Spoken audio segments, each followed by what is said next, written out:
Without a doubt, the question I get asked the most is, how would you handle outdoor tiles?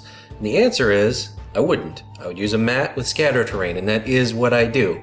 So, for role players and war gamers alike, I want to share with you a product that I firmly believe in as a satisfied customer. Frontline gaming mats. These are incredible. They are indestructible neoprene gaming mats with high quality images printed on them. They roll up for easy storage. So I'm going to show you my collection and talk about the reasons I think they're so great.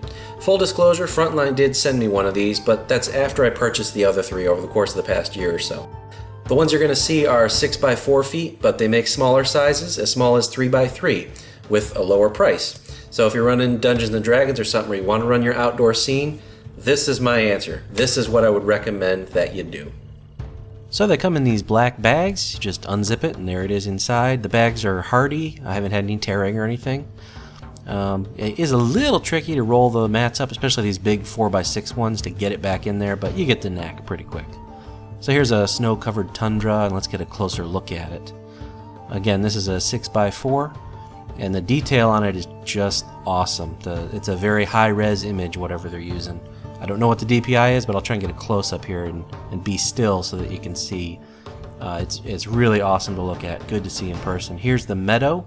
This was the first one that I bought for my Kings of War games, actually. This is the one I would recommend if you want to run an outdoor scene. You could get a smaller version of this one, put your scatter terrain on.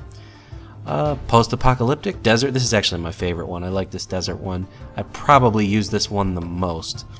Some nice scrubbed foliage on there.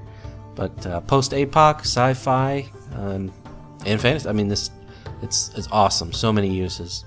Here is the new one that they just sent me. This is Cobblestone City, and I have more to say on this one in a moment. But yeah, just look at the detail. I mean, you could do this by hand with foam or something, make yourself a mat. But I just love the way that these are. They're about an 1/8 inch thick.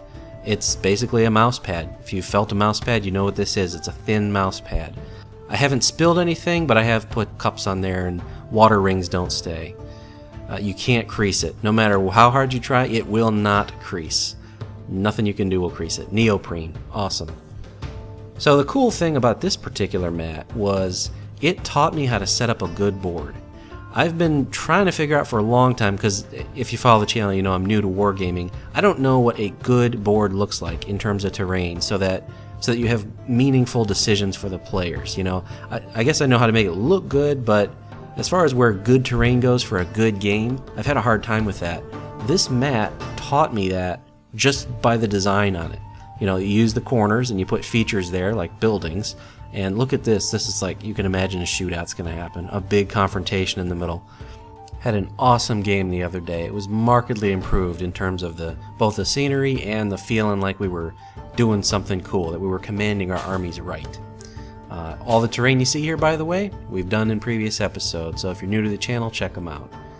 Here's some other terrain. Again, see the back episodes, but this is some desert-based scatter for the desert mat. I know this camera has a tendency to desaturate things, but in real life, the colors on the mat are vivid, just really well done. And one other thing, I know this is kind of weird, but listen.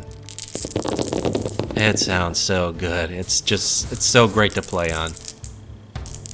Yeah, and picking them up feels great. They don't roll too much, they roll enough. I don't know, the surface is just a joy to play on. It's awesome gaming surface. Love rolling dice. Simple as that. Scatter terrain on a mat. Now this is a crafting channel. Of course you could craft your own mat. There's tutorials out there about how to do that. I think you'd have a hard time reproducing the quality of the images that are on these mats.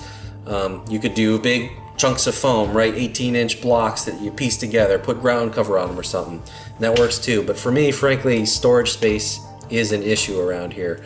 Also, destructibility. Got 2 small kids. The second one just learned how to crawl, so anything they get into will be destroyed, including foam. These mats are indestructible, so that's why I recommend them. They're great for me. Frontline gaming mats, check them out.